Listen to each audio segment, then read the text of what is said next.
Hello everyone, I am Ayadi Mishra from Mumbai, India, joining you here in the World Bank Group Pavilion at COP28 in the expert corner here with Nikolai. I am an architect turned technologist studying rural development in Sitara, IIT Bombay, and I have with me the lovely Nikolai Peltier, who is in charge of the transport program here in the World Bank. Hi Nikolai, how are you? Hi, Yadi. Very well. What about yourself?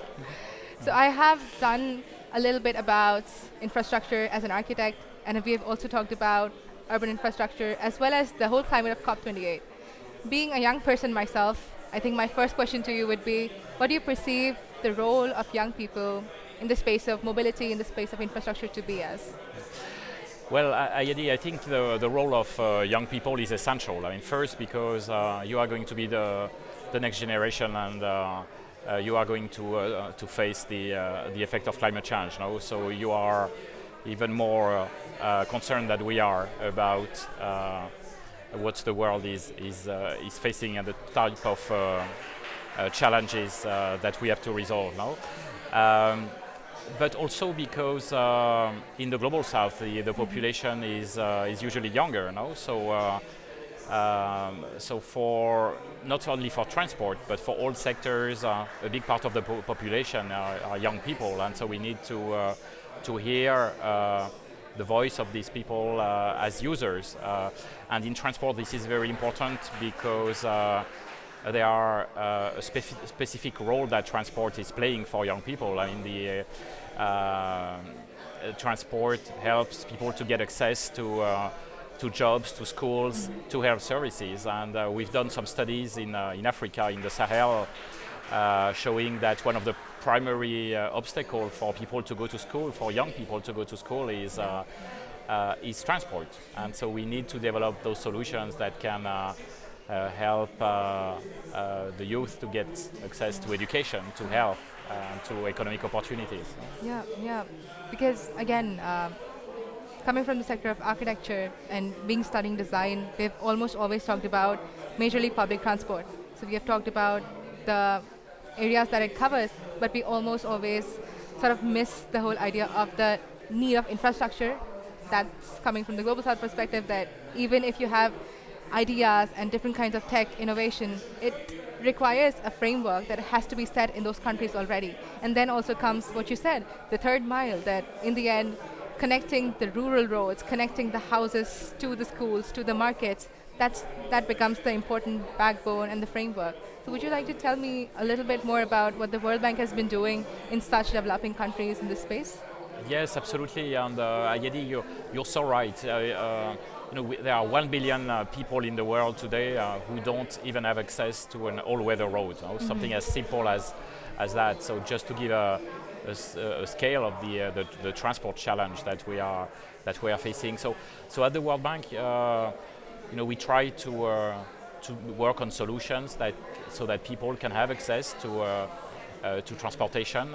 In rural areas, we are working on last mile connectivity, rural roads program. In urban area, and the world is urbanizing quickly. We work in particular on getting access to public transportation. And half of the world's population living in cities don't have access to public transportation.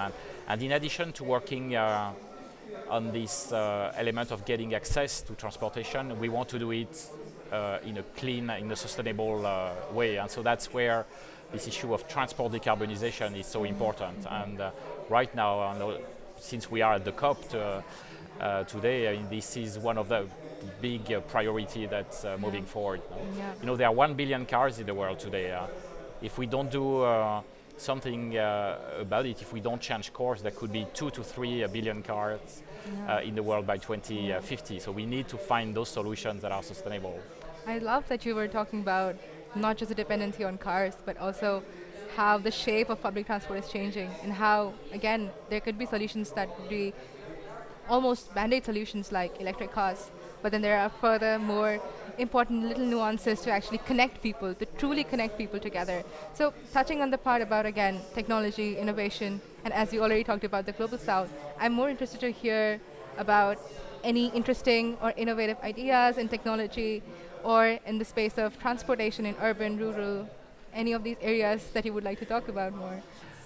Yes, so transport is a very interesting sector to work with right now because there are so many innovations that are happening. There are conversations about e-mobility, about alternative fuels, like people are talking about hydrogen-powered vehicles. This is exciting. Now, let me give you 3 innovations, and some of them are fairly simple and not so new. But in public transportation, a big innovation that happened a few decades ago is the invention of what we call bus rapid transit system. These are bus systems that are on a segregated road, so they can go faster. They can serve a little bit as a metro system, but at a fraction of the cost. These are innovations that started in Latin America. Countries like Colombia, like Brazil, were among the first to test it.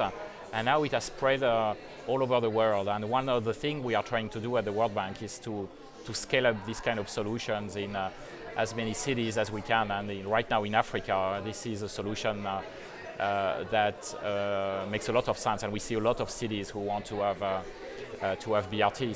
So that's one not that new innovation, but that is very, very relevant to transport decarbonization. The second one is electric mobility. And electric mobility, there was this concern, this is expensive, is it for the global south? Should we wait first, develop it in developed countries? So we did some research on that, and we found out that there are some electric vehicles, like electric buses, but also electric 2- and 3-wheelers. In India you have rickshaw now, and right now everybody is getting excited about why don't we electrify rickshaws, and this makes perfect economic sense. I mean, that was the conclusion of our research. So that's a type of innovation that I think we need to bring to scale very quickly and find the financial solutions that can help to accelerate that.